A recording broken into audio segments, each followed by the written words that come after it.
All right, so get this. Someone sent us this paper. It's all about OpenAI's O1 model. You know, that AI everyone's talking about, the problem-solving whiz. Yeah, scaling of search and learning, a roadmap to reproduce O1 from Right. reinforcement learning perspective.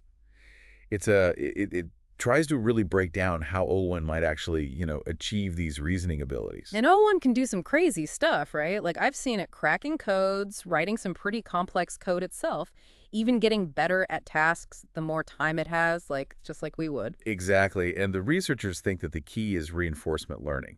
So this paper is kind of like a roadmap to see if they can, test that theory out. Okay, so let's unpack this roadmap a little. They break down O1's potential learning process into these 4 stages: policy initialization, reward design, search, and learning. It's like we're trying to uncover the secrets to how this thing thinks. Exactly. So policy initialization is the foundation. It's Yeah. how the AI learns to basically speak the language of problem solving, how to like speak and reason like we do. So we're not just like dumping data into some AI blender. There's actual structure here. Oh yeah, absolutely.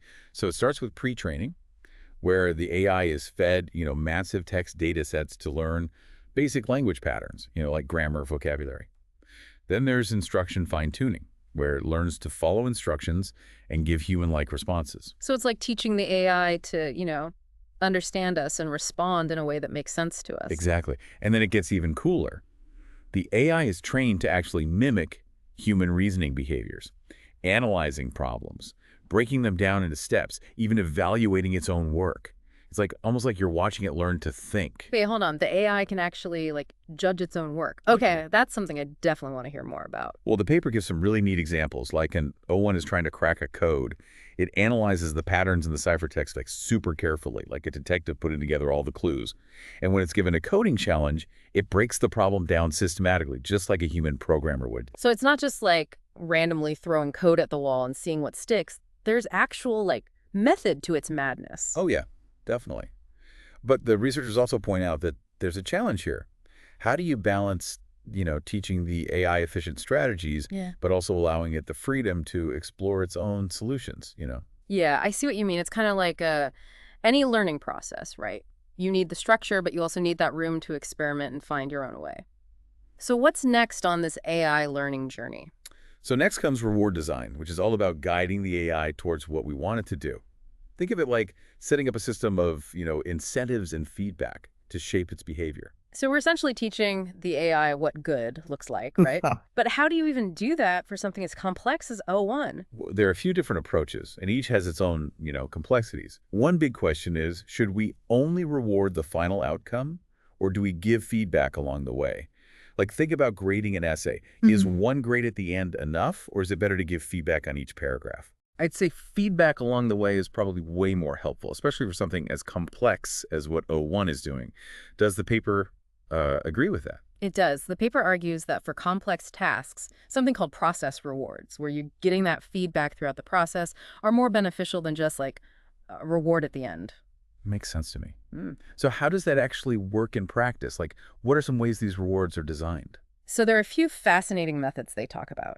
Some AI systems can actually learn through direct feedback from the environment they're in. Like if an AI is generating code, you can test that code right away, and that gives it a clear signal if it's successful or not. Oh, so it's almost like learning by doing, Yeah. actually seeing the consequences of your actions. That sounds pretty effective. It can be.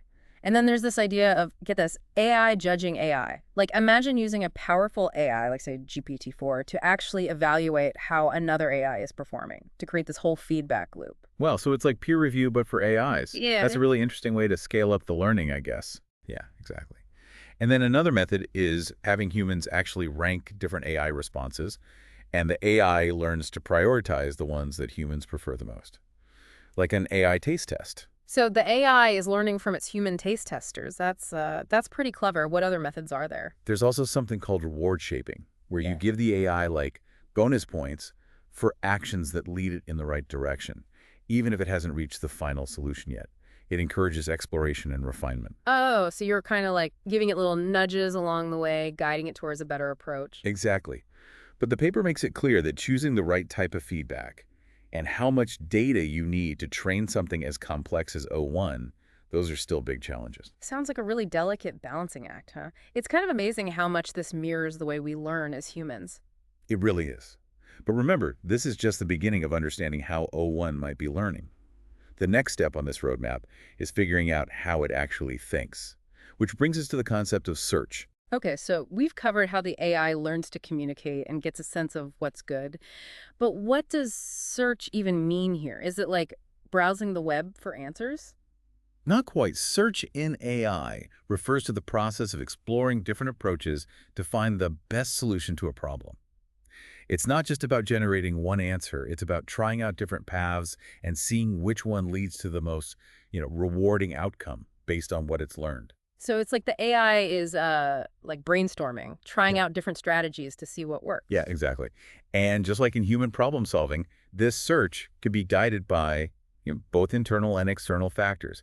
The paper calls these search guidance and search strategies. Okay, so let's start with search guidance. What kind of factors are guiding the AI's exploration? But internal guidance is when the AI uses its own knowledge and understanding to kind of navigate the problem, like relying on your intuition or experience to make a decision. External guidance, on the other hand, involves feedback from the environment or a reward model. It's like getting advice from a mentor or using a map to navigate a new city. So internal guidance is about self-reliance, and external is about seeking outside help. Interesting. What are some specific methods within those categories? So for internal guidance, one way is using self-confidence, where the AI looks at how confident it is in its own predictions and uses that to guide its exploration.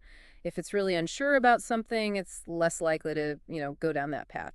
And there's self-evaluation, where the AI actually judges the quality of its own work, which is really cool. Hold on, the AI is grading its own homework. That's pretty meta. How does that even work? It's based on this idea that evaluating something is often easier than creating it. Think about it. It's easier to critique a painting than to paint one yourself, right? So the AI leverages its evaluation skills to guide its search.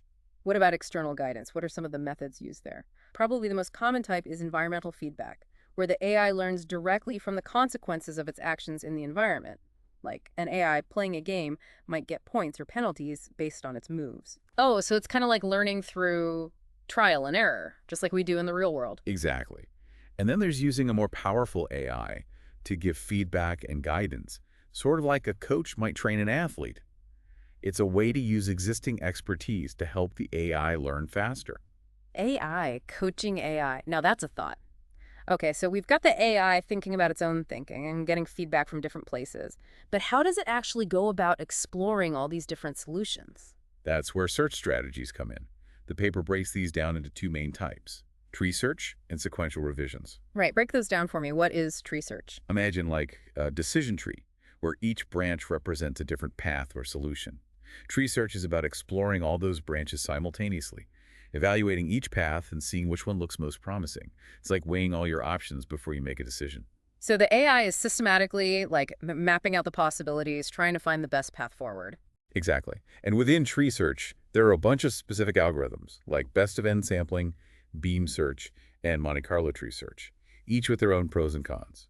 Those sound pretty technical. Can you give us like a quick rundown of how those work? Sure. So best of n sampling is like generating multiple drafts of an essay and picking the one that gets the best score based on the feedback.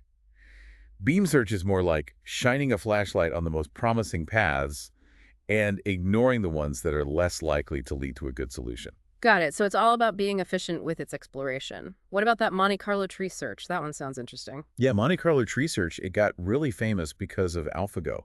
It involves simulating lots of possible futures before making a decision. Hmm. Imagine the AI playing out different scenarios in its mind, trying to anticipate what might happen. Wow, that's pretty impressive. It's like the AI is thinking several steps ahead, trying to outmaneuver its opponent or something. So about sequential revisions, how's that different from tree search? So instead of looking at many paths all at once, sequential revisions are about refining a single solution over time. It's like starting with a rough draft of something and then gradually improving it through multiple revisions. Oh, so it's more like a focused refinement process, building on an initial idea and making it better. Exactly. It often involves the AI, like reflecting on its own work, seeing where it can improve, and then making those changes. So the AI is acting like its own editor, constantly revising and refining its output. That's cool. But hold on, the paper mentions this weird thing called the inverse scaling law, where giving the AI more time to think to do that search can actually make it perform worse. How is that even possible? Yeah, that's a surprising finding. It's because the AI can get too focused on just maximizing its reward, and it might miss a better solution that's outside of its current focus. It's like getting tunnel vision and overlooking a great option that's right in front of you. That's wild. It shows that even with AI, more isn't always better. Sometimes you need to step back and look at the bigger picture. But speaking of the bigger picture, we've talked about how the AI communicates, understands what's good, and explores solutions. What's the final piece of this learning puzzle?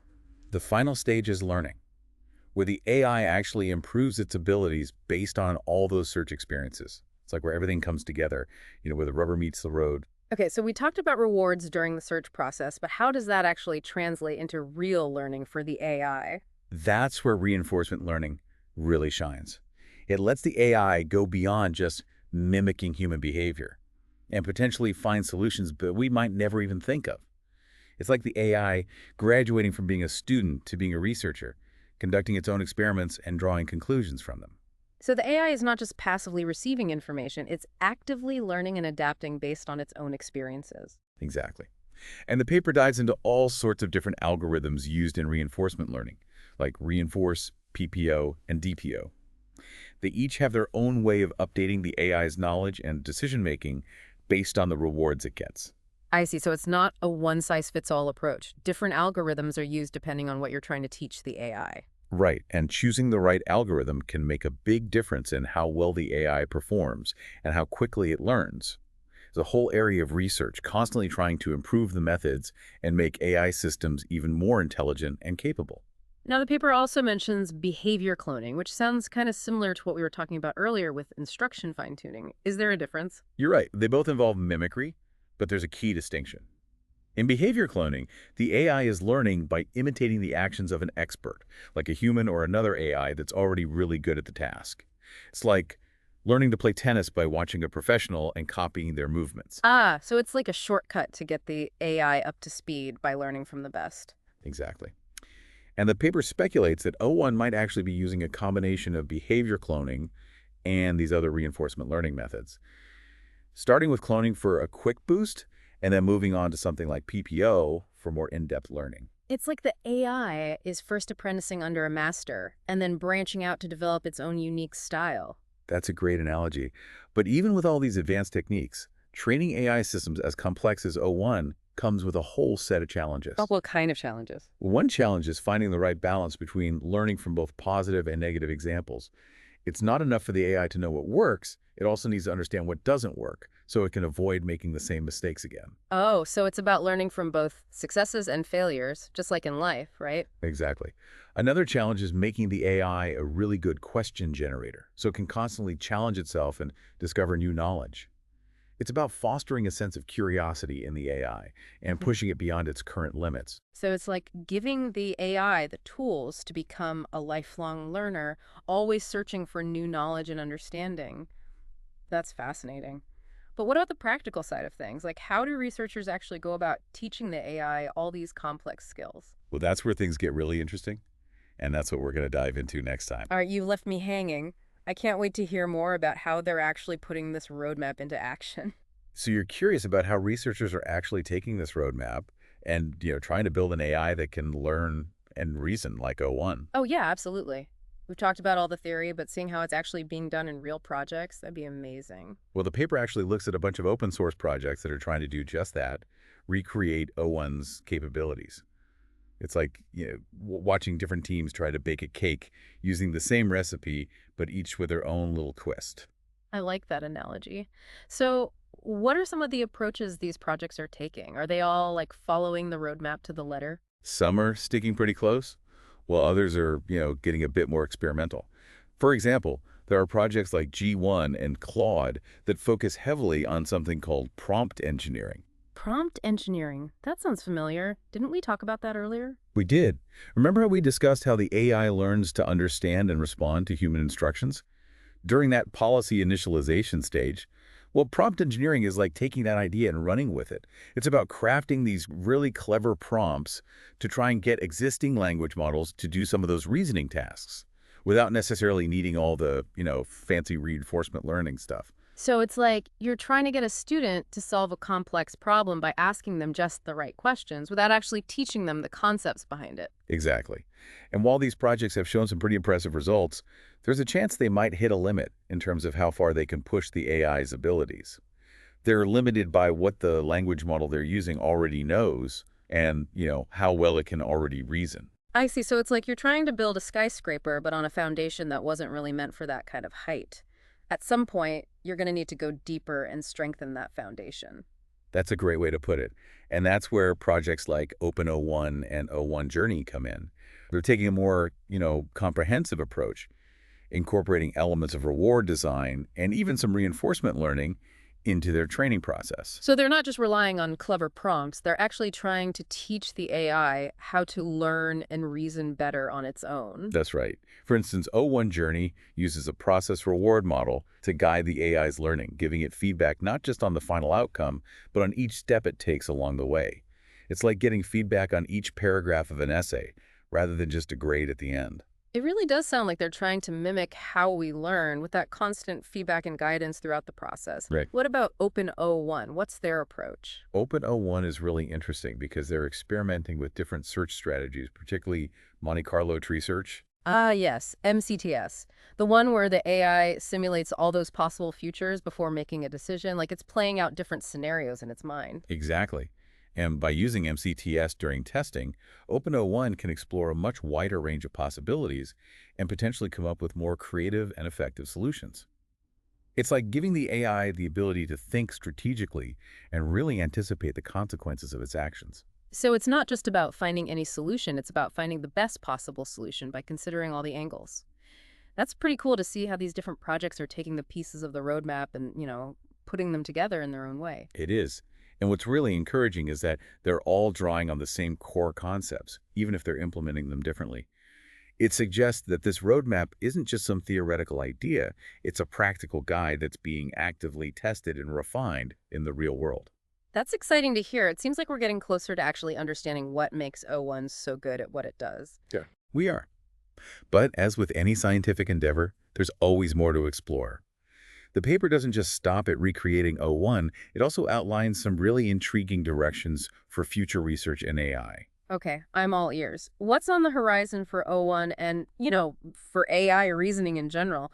Where do we go from here? One of the most fascinating concepts the paper touches on is the idea of O1 actually becoming an agent. An agent. Okay, now you've got my attention. What does that even mean? Is O1 going to get its own little robot body and start walking around?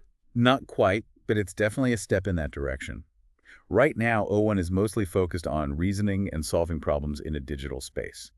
But becoming an agent means being able to interact with the real world, taking actions and learning from the consequences in a much more direct way. So it's about going beyond just thinking about things and actually having a real impact on the physical world. Exactly. Imagine an AI that can not only diagnose a medical condition, but also recommend treatment plans and even assist with surgeries. Or an AI that can manage complex systems like traffic flow or energy grids, making real-time adjustments to improve efficiency and safety. Whoa, that's both incredibly exciting and a little bit scary. It sounds like we're talking about AI systems that could have a huge impact on our lives. We are. And that's exactly why it's so important that we develop these advanced AI systems responsibly and ethically. We need to make sure that they align with our values as humans, and that their benefits are shared fairly among everyone. It's a lot to think about. But I think the key takeaway here is that AI is evolving really quickly, and that line between human intelligence and artificial intelligence is becoming blurrier all the time. I agree. And as AI systems like O1 continue to develop, we need to be prepared for a future where intelligent machines play a much bigger role in our lives in ways we might not even be able to imagine right now. Okay, so we've talked about how AI learns, how researchers are trying to recreate O1's abilities, and what this future with AI agents might look like. But there's one question that's been in the back of my mind this whole time. If AI is getting so smart, what does that mean for us humans? Are we becoming obsolete? That's a question a lot of people are asking. And it's understandable to feel some anxiety about it, with all this technology changing so fast. But I don't believe AI will make humans obsolete. So it's not about AI versus humans, but more about AI and humans working together. Exactly. I see AI as a powerful tool that can help us do things better and solve some of the world's biggest problems. AI can handle tasks that are dangerous, repetitive, or need a ton of computing power, which frees us humans up to focus on things that require creativity, empathy, and critical thinking. That's a much more positive way to look at it, and it really highlights how important it is to focus on the ethical and societal implications of AI, making Wow. sure it's used for good and that everyone benefits from it. Absolutely. It's not just about the technical stuff, it's about shaping a future where AI and humans can work together and both thrive. And speaking of shaping the future, the paper dives into one more concept that's crucial for developing these really intelligent AI agents, the world model. Okay, a world model. Now I'm really intrigued. What exactly is that in the context of AI? Is it like a digital twin of our planet? It kind of is, in a way. A world model is basically a simulated environment where the AI can learn and experiment without having to directly interact with the real world. So it's like a safe space for the AI to learn and grow without causing any real-world harm? Exactly. And it's a crucial step towards developing AI agents that can actually operate effectively and safely in the real world. Yeah. Think about it. If you were designing a self-driving car, you wouldn't want it to just learn by trial and error on real roads with real people around. Oh Like, no, that would be a disaster. A simulated environment where it can make mistakes and learn from them without any real-world consequences, that makes a lot more sense. exactly. A world model lets us train AI systems in a controlled setting where we can watch how they behave, identify any potential problems, and refine their decision-making before we ever let them loose in the real world, with all its complexities and unpredictability. So how are these world models actually created? Is it like building a video game world or something? In some ways, yeah. Some researchers are building incredibly detailed simulations based on real-world data, capturing everything from the laws of physics to how humans typically behave. Others are actually using AI itself to generate these virtual environments, creating these complex and dynamic worlds that are constantly changing and adapting. Wow, it's like the AI is creating its own little universes to play in and learn from. But I'm also curious about the practical applications of these world models. Like, how can they be used to solve real-world problems? The potential applications are vast. Imagine using a world model to simulate how a pandemic might spread, test out different interventions, and come up with effective containment strategies. Or using it to optimize traffic flow in a city, reduce congestion, and improve air quality. The possibilities are really mind-boggling. But I imagine there are also some challenges in creating these world models, making sure they're accurate and reliable enough to actually be useful. You're absolutely right. One of the biggest hurdles is capturing all the complexity and unpredictability of the real world in a virtual environment. It's not easy to account for all the different variables and nuances that shape real-world events, from human behavior to random occurrences. So it's about finding that balance between creating a world model that's detailed enough to be helpful, but also manageable and, computationally feasible. Exactly, and it's an ongoing challenge for AI researchers, but the progress they're making is pretty remarkable. It really is incredible to think about how far AI has come. The paper mentions that O1 has already reached this stage of being a strong reasoner. Yeah, Owen has shown that it can reason as well as human experts in some areas, which is really impressive. And with the development of a world model, it's ready to take that next step towards becoming an agent that can actually interact with and influence the real world in a meaningful way. It's both exciting and a little bit unnerving to imagine what that could mean for the future. I understand. As we keep developing these powerful AI systems, it's so important that we have open and honest discussions about their ethical implications and how they'll impact society. We need to make sure that AI is used for good and that its benefits are shared fairly among all of humanity. Well said. And on that note, we've covered a lot of ground today, from the nuts and bolts of how AI learns to the potential of AI agents and the importance of these world models. But before we wrap things up, I'm curious to hear your final thoughts on all this. What are the key takeaways you'd like our listeners to walk away with? I think the biggest takeaway is that AI isn't just some futuristic fantasy anymore. It's a rapidly changing reality that's already having a huge impact on our world. And as AI systems become more intelligent and capable, we need to be prepared for the challenges and opportunities that come with that. I agree. It's a call to action for all of us to stay informed about these advancements and to engage in thoughtful conversations about the future of AI and make sure these technologies are developed and used ethically and responsibly. Absolutely. The research we've been discussing today really highlights the amazing progress that's being made in AI, especially when it comes to reasoning and problem solving. AI systems aren't just pattern matching machines anymore. They're evolving into systems that can think, learn, and adapt in ways that we used to think only humans could do. It's both humbling and inspiring to witness this evolution, isn't it? It is. And it really emphasizes how important it is for us to stay informed about these developments and have constructive conversations about how they might impact our lives and our future. But as fascinating as all of this is, there's another aspect of O1's potential future that we haven't even touched on yet. Oh, and what's that? It's this idea of incorporating multiple modalities into O1's learning and reasoning process. Multiple modalities. Okay, now you've really piqued my curiosity. Tell me more. Okay, multiple modalities you were talking about before. What does that actually mean? So right now, O1 mainly works with language, processing text and code. Yeah. But think about this. What if it could also understand images, sounds, even sensory data like touch or smell? So like those AI image generators that are, everywhere these days. But O1 would be taking things even further.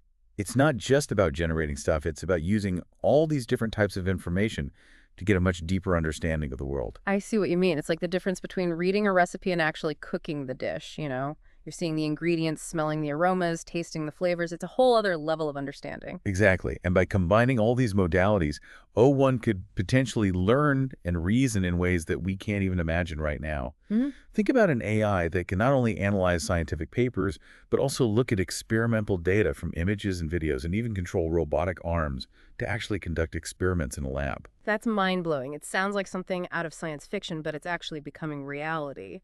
But I imagine trying to combine all these different modalities has to be a huge technical challenge. Oh, absolutely. Yeah. One of the biggest challenges is making sure that all these different modalities are, aligned or grounded, Mm. meaning they all relate to each other in a way that makes sense. Yeah. Think about those AI image generators again.